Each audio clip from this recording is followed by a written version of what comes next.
नमस्कार दोस्तों, अगर आपको लेना है एक वैक्यूम क्लीनर अपने घर में साफ सफाई करने के लिए या फिर अपने गाड़ी का इंटीरियर्स को साफ करने के लिए और आप कंफ्यूज्ड हो कि कौन सा वैक्यूम क्लीनर होगा आपके लिए सबसे अच्छा, तो इस वीडियो को कंप्लीटली देखिए, बिल्कुल स्किप मत कीजिएगा क्योंकि मैं इस वीडियो में कंप्लीट डिटेल्स में बताऊंगा क्या क्या चीज आपको देखना है एक वैक्यूम क्लीनर खरीदने से पहले।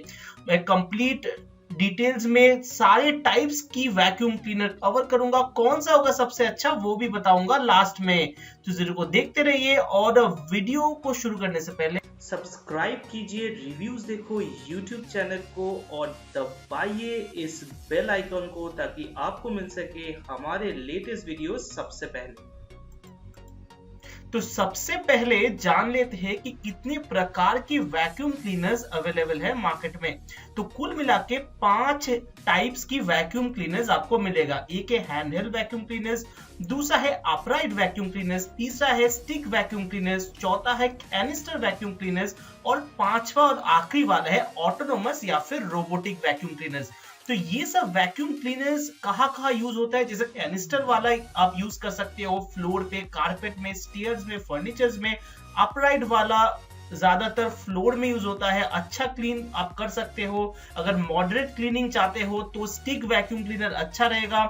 हैंडल वैक्यूम क्लीनर्स आप अपने गाड़ी के इंटीरियर्स में यूज कर सकते हो, फर्नीचर्स में भी यूज कर सकते हो और रोबोटिक वैक्यूम क्लीनर्स आप फ्लोर और कारपेट में यूज कर सकते हो। अभी हम लोग बात करते हैं कि इन सारे जो वैक्यूम क्लीनर्स है स्पेसिफिक इसके यूज हम लोग बताएंगे और ये एग्जैक्टली क्या क्या करता है। तो पहले हम लोग आते हैं कि अपराइट वैक्यूम क्लीनर्स। तो अपराइट मतलब जैसे आप दिख रहे हो सीधा खड़ा रहता है ये वैक्यूम क्लीनर्स। तो इसमें क्या क्या फीचर्स है मैं जल्दी से बता देता हूँ। तो ये जो है ये नॉर्मली कारपेट्स, फ्लोर्स को जितने भी डर्ट और डस्ट है आप इजीली इससे आप साफ कर सकते हो। इसके साथ साथ ये अपराइट स्टैंड होता है तो आपको ज्यादा झुकना नहीं पड़ता है। और ये जो वैक्यूम क्लीनर होता है इसका जो नोजल हेड है जो फ्लोर की जो कारपेट है उसके बहुत ही नजदीक में है। तो आपको बहुत ही आसानी से अगर आप फ्लोर क्लीनिंग के लिए सिर्फ लेना चाहते हो तो अपराइट वैक्यूम क्लीनर्स बहुत ही अच्छा है। पर ये वाला जो वैक्यूम क्लीनर है इसका एक नेगेटिविटी ये है कि ज्यादा मोबिलिटी नहीं है, मतलब ज्यादा पोर्टेबल नहीं है। आपको अगर इधर उधर लेके जाना है वैक्यूम क्लीनर तो ये आप इस्तेमाल नहीं कर सकते हो। और इसमें एक और एडवांटेज मैं बता देता हूं कि इसमें फुट ऑपरेटेड भी है। तो मतलब आपको अगर जो स्विच है इसका फुट में दिया जाता है तो आप इजीली अपने पैर से इसे कंट्रोल कर सकते हो। तो दोस्तों अभी हम लोग बात करते हैं जो सेकेंड टाइप की वैक्यूम क्लीनर है, कैनिस्टर वैक्यूम क्लीनर है। तो ये कुछ दिखने में ऐसा रहता है और इसके कुछ फीचर्स अभी हम लोग बता देते हैं। तो इसमें क्या रहता है, इंजन रहता है, फिल्टर रहता है और एक डस्ट बैग रहता है। और ये बहुत ही लाइट वेट होता है और बहुत ही कॉम्पैक्ट होता है। तो इससे इसका जो पोर्टेबिलिटी वाला फंक्शन है बहुत ही अच्छा है, आप इजीली इसे कहीं भी लेके जा सकते हो। और इसका जो सक्शन कैपेसिटी है बहुत ही अच्छा है, फास्ट क्लीनिंग और एफिशिएंट क्लीनिंग आपको देता है compare to upright vacuum cleaners जो हम लोगों ने पहले डिस्कस किया है। और ये बहुत ही कम नॉइज भी करता है, जब भी ये काम करता है तो बहुत ही अच्छा है। और इसके साथ ना आप एक टेलीस्कोपिक एक्सटेंशन पाइप भी फिक्स कर सकते हो। इससे क्या होता है, मान लीजिए कोई बहुत दूर एक जगह है, सोफा के नीचे हो गया या फिर कोई स्टेयरकेसेस में हो गया जहां पे आप पहुंच नहीं सकते हो, वहां पे भी आप इजीली पहुंच सकते हो। तो दोस्तों अभी आगे बढ़ते हैं हैंडहेल्ड वैक्यूम क्लीनर जो तीसरे टाइप की वैक्यूम क्लीनर्स है। इसे आप हाथ से इस्तेमाल कर सकते हो, बहुत ही छोटा होता है ये, पर इसका जो पावर है फुल साइज वैक्यूम क्लीनर जैसा नहीं है। तो ये बहुत ही लाइट वेट है और इसका जो इस्तेमाल होता है आपके गाड़ी के इंटीरियर्स को साफ करने के लिए होता है। तो बहुत ही सस्ता भी है ये और इसे आप इजीली एक जगह से दूसरे जगह पे लेके भी जा सकते हो। तो हम लोग आगे बढ़ते हैं, अभी बात करते हैं स्टिक वैक्यूम क्लीनर्स। ये भी अपराइट के तरह ही होता है। जो स्टिक वैक्यूम क्लीनर्स है इससे आप क्या कर सकते हो, मान लीजिए जहां पे अपराइट वैक्यूम क्लीनर्स हालांकि बहुत बड़ा होता है, तो जहां पे आपको दूर जो रीच आपको नहीं मिल रहा है, मान लीजिए बेड के नीचे हो गया, सोफा के नीचे हो गया, वहां पे आप ये सब वैक्यूम क्लीनर्स इस्तेमाल कर सकते हो। और इससे एक और एडवांटेज है, अगर आपको बैक पेन है और बेंडिंग के लिए आपको बहुत दिक्कत होता है तो आपके लिए ये वाला वैक्यूम क्लीनर्स बहुत ही फायदेमंद है, क्योंकि आपको झुकना नहीं पड़ेगा। आप इजीली आप कोई भी जगह रीच कर सकते हो, या फिर अगर आपका हाइट थोड़ा सा शॉर्ट है तब भी ये वाला वैक्यूम क्लीनर्स आपके लिए बहुत ही ज्यादा फायदेमंद है। इसे आप अपने गाड़ी की इंटीरियर्स भी साफ कर सकते हो, और ये बहुत ही लाइट वेट है कंपेयर टू अपराइट से। अगर मैं कंपेयर करूं तो बहुत ही लाइट वेट है, और इसका जो लॉन्ग हैंडल है वो बहुत ही अच्छा रीच देता है। मान लीजिए आपकी सीलिंग की कोना है, वहां पे आपको साफ करना है, तो उसके लिए स्टिक वैक्यूम क्लीनर्स बहुत ही फायदेमंद है। अभी हम लोग आखिरी वाला वैक्यूम क्लीनर्स के बारे में बात करते हैं, जिसे हम कहते हैं ऑटोनोमस और रोबोटिक वैक्यूम क्लीनर्स। तो ये बहुत ही नया टेक्नोलॉजी है जो आया है, और ये जो काम करता है ये यूजुअली दिखने में सर्कुलर टाइप होता है, डिस्क की तरह दिखता है, जिससे आप पूरा मतलब ऑटोमेटिक ये काम करता है। तो मतलब ह्यूमन इंटरवेंशन का कोई जरूरत ही नहीं है। तो आप अगर मान लीजिए घर पे नहीं भी हो, अगर आप इसे इंस्ट्रक्शंस दे देते हो कि पूरा घर ये वैक्यूम क्लीन करके रख देगा, तो नॉर्मली ये वो ऑटोमेटिक कर देता है।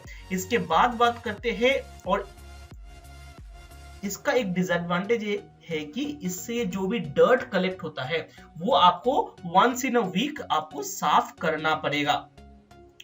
और ये वाला जो क्लीनर है, आप पूरे अगर रूम साफ कर रहे हो तो ही आप इसे इस्तेमाल कर सकते हो। नॉर्मली सीलिंग या फिर सोफा में ये आप इस्तेमाल नहीं कर सकते हो। और अगर आपको स्टेयर्स में करना है या फिर लार्ज पाइल्स ऑफ डर्ट है, बहुत ज्यादा डर्ट है, तो भी ये इस्तेमाल आप नहीं कर सकते हो। तो अभी हम लोग बात करते हैं एक और टर्म की, जो कि है बैग और बैगलेस। तो दो तरह की वैक्यूम क्लीनर होता है, एक होता है बैग और होता है बैगलेस। अभी हम लोग समझ लेते हैं बैग वैक्यूम क्लीनर्स कौन सा है। तो जो वैक्यूम क्लीनिंग करने के बाद जो भी डस्ट एक्यूमुलेट होता है, एक डस्ट बैग दिया जाता है बैग्ड वैक्यूम क्लीनर्स में, जिसके अंदर वो भी डस्ट जितना भी एक्यूमुलेट हुआ है वो उसमें कलेक्ट होता है। तो जो भी डर्ट, हेयर या लेटर कुछ भी जो कलेक्ट होता है वो बैग में कलेक्ट होते जाता है। पर जो बैगलेस वाला है उसमें कोई ऐसा बैग नहीं दिया जाता, आइदर एक प्लास्टिक कंटेनर दिया जाता है जिसे कि आप को रिप्लेस करना रहता है। जैसे ही वो प्लास्टिक कंटेनर फिल हो जाए, आपको प्लास्टिक कंटेनर से वो जितना भी डस्ट हो गया, डर्ट हो गया, उसको आपको बाहर फेंक के फिर से उसको लगा देना है। पर बैग में क्या होगा, आपको वो पूरा बैग आपको चेंज करना पड़ेगा जब भी वो फिल हो जाए। तो अभी हम लोग थोड़ा डिफरेंस समझ लेते हैं और क्या क्या डिफरेंस है। तो बैग वैक्यूम क्लीनर्स में क्या होता है, जब भी आपका बैग फुल हो जाता है तो सक्शन पावर जो है बहुत ही कम हो जाता है। पर जो बैगलेस वाला है उसमें ऐसा नहीं होता है। बैग वैक्यूम क्लीनर्स में आपको रेगुलरली न्यू बैग्स खरीदना है, पर वो आपका बैगलेस वाले में नहीं होता। पर बैग वैक्यूम क्लीनर्स का एक एडवांटेज ये है कि आप एक्सपोज्ड नहीं रहते हो डर्ट से, आपको हैंडल नहीं करना पड़ता है। बैग के अंदर कलेक्ट होता है, आप खाली बैग को जाके फेंक दोगे और नया बैग आके फिक्स कर दोगे। और बैग जो वैक्यूम क्लीनर्स है बहुत ही एक्सपेंसिव है प्राइस में, और आपको जो नया बैग्स खरीदने के लिए रिकरिंग कॉस्ट भी रहेगा। पर बैगलेस वैक्यूम क्लीनर्स थोड़ा सस्ता होता है।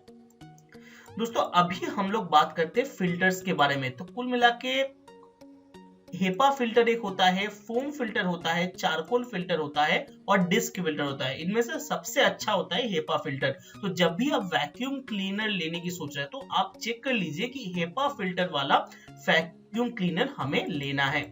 तो अभी हम लोग कुछ और फीचर्स के बारे में बात करेंगे जिसको आपको याद रखना है जब भी आप किसी वैक्यूम क्लीनर को खरीदते हो। तो पहला आता है air flow and suction pressure.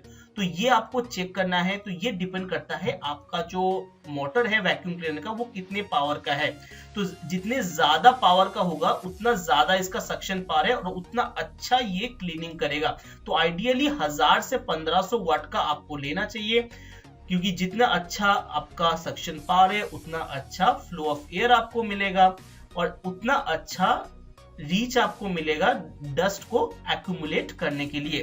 दूसरा आता है storage capacity of the cleaner. तो आपका जो डस्ट बैग दिया जाएगा या फिर अगर आप बैगलेस ले रहे हो जो प्लास्टिक कंटेनर या बोल दिया जाएगा, उसका स्टोरेज कैपेसिटी कितना है। तो जितना ज्यादा होगा उतना लेस टाइम, कम टाइम आपको उसे रिप्लेस करना पड़ेगा। अगर छोटा बैग है तो आपको मान लीजिए हफ्ते में एक बार उसे रिप्लेस करना पड़ेगा या फिर उसे चेंज करना पड़ेगा।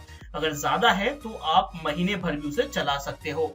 तो नॉर्मली जितना ज्यादा हो सके उतना अच्छा है। नॉइज लेवल ये आपको चेक करना पड़ेगा, नॉर्मली 60 to 68 dB में काम करता है, पर अगर इससे ज्यादा हो वो अच्छा नहीं है एक वैक्यूम क्लीनर के लिए। तो आगे बढ़ते हैं, पोर्टेबिलिटी ये बहुत ही इंपॉर्टेंट है। जितना पोर्टेबल होगा उतना ही अच्छा होगा आपके लिए। तो क्योंकि आपको देखना पड़ेगा कि मुझे घर में साफ करना है या फिर मैं किस काम के लिए एक वैक्यूम क्लीनर ले रहा हूँ। मैं घर में सफाई करने के लिए ले रहा हूँ या फिर मैं गाड़ी के इंटीरियर में करने के लिए ले रहा हूँ। मेरा घर में कौन कौन सा कोना में ज्यादा डस्ट एक्यूमुलेट होता है, उस टाइप में आपको सोचना है और उस हिसाब से आपको लेना है। तीसरा कॉर्डलेस और वायरलेस। तो कभी कभी क्या होता है, कुछ कुछ जो वायर्ड वाला होता है इतना ज्यादा कॉर्ड रहता है कि आप क्लीन करते समय आप गिर सकते हो। तो जितना कम कॉर्ड होगा उतना ही अच्छा होगा। या फिर अगर आप वायरलेस चाहते हो तो वो भी ले सकते हो। और आखिरी वाला है अर्गोनॉमिक्स। तो आपको कुछ कुछ फैक्टर्स देखना है, जैसे लेंथ ऑफ द कॉर्ड, कि length of the cord sufficient है कि नहीं मेरे घर के हिसाब से। जो हैंडल का स्ट्रक्चर है कि मुझे झुकना पड़ रहा है कि मुझे सीधा होके मैं उसको हैंडल कर सकता हूँ, या फिर कितना मैन्यूवरेबल है, मतलब मैं उसे कितना इधर उधर कर सकता हूँ, इस डिवाइस का वेट कितना है, क्या मैं इसे हैंडल कर सकता हूँ। ये सब चीजें आपको देखना पड़ेगा एक वैक्यूम क्लीनर खरीदने से पहले। और कुछ प्रायोरिटीज भी है कि मैं किस चीज के लिए वैक्यूम क्लीनर ले रहा हूँ। क्या मैं सोफा या कर्टेन्स साफ करने के लिए ले रहा हूँ, या फिर मैं अपने गाड़ी के इंटीरियर्स को साफ करने के लिए ले रहा हूँ, या फिर मैं फ्लोर को साफ करने के लिए ले रहा हूँ, या फिर मेरे घर में डॉग्स है या फिर कैट्स है, उसका जो हेयर आता है वो बिखरा हुआ रहता है उसे साफ करने के लिए ले रहा हूँ, या फिर मेरे को एलर्जी है किसी डस्ट पार्टिकल से उसके लिए ले रहा हूँ। तो पहले ये आपको प्रायोरिटाइज करना पड़ेगा। तो उस हिसाब से आपको एक वैक्यूम क्लीनर चूज करना पड़ेगा। तो दोस्तों अभी हम लोग कुछ सजेस्टेड वैक्यूम क्लीनर्स मैं बता देता हूँ जो कि आप ले सकते हो, जो जो ब्रांड्स आपको इंडिया में अवेलेबल है। तो आर्चर का आप ले सकते हो मल्टीपर्पज वैक्यूम क्लीनर, देन आता है यूरेका फोर्ब्स का, उसके बाद इनाल्सा प्रूस का आप ले सकते हो 1200 वाट का dry vacuum cleaner, Philips power pro का ले सकते हो, देन ब्लैक एंड टेगर भी अच्छा ब्रांड है, देन अमेरिकन माइक्रोनिक का भी आप ले सकते हो, और आखिरी में यूरेका फोर्ब्स का एक 1400 वाट वाला है वो भी आप ले सकते हो। तो इन सारे वैक्यूम क्लीनर्स को आप इस्तेमाल कर सकते हो अपने घर में सफाई करने के लिए। और इन सारे वैक्यूम क्लीनर्स का बेस्ट प्राइस बाय लिंक मैंने डिस्क्रिप्शन बॉक्स में दे के रखा है, वहां पे जाके आप चेकआउट कर सकते हो इन सारे वैक्यूम क्लीनर्स को। अभी हम लोग का कुछ सजेस्टेड गाड़ी का वैक्यूम क्लीनर बता देते हैं कि कौन कौन सा आप ले सकते हो। एंट का 4 साइक्लोनिक एक ले सकते हो, देन ब्लैक एंड डेकर का एक साइक्लोनिक कार वैक्यूम क्लीनर है, उसके बाद यूरेका फोर्ब्स का भी 100 वाट का कार वैक्यूम क्लीनर है, और एक बर्गमैन का सुपरसोनिक कार वैक्यूम क्लीनर है। और इन सब का भी मैंने बेस्ट बाय लिंक्स नीचे डिस्क्रिप्शन में दे के रखा है, वहां पे जाके आप डिटेल्स में देख सकते हो, इनके रिव्यूज पढ़ सकते हो। और एक और चीज, मैंने एक रिव्यू वीडियो ऑलरेडी बना के रखा है, उसका लिंक भी मैं डिस्क्रिप्शन बॉक्स में दे दूंगा कि बेस्ट जो भी वैक्यूम क्लीनर्स है उसका। तो दोस्तों अगर आपका और कोई सवाल है वैक्यूम क्लीनर्स रिलेटेड, या फिर कोई डाउट्स है कि कौन सा मुझे लेना है, आप फिर भी आप चुन नहीं पा रहे हो, तो नीचे आप कमेंट कर सकते हो, मैं जरूर आपका मदद करूंगा। तो इस वीडियो को हम लोग यहीं पे खत्म करते हैं। तो दोस्तों आशा करता हूँ आपको हमारे वीडियो अच्छा लगा होगा। तो वीडियो को लाइक, कमेंट और शेयर जरूर करना, और हमारे चैनल को सब्सक्राइब करना मत भूलना।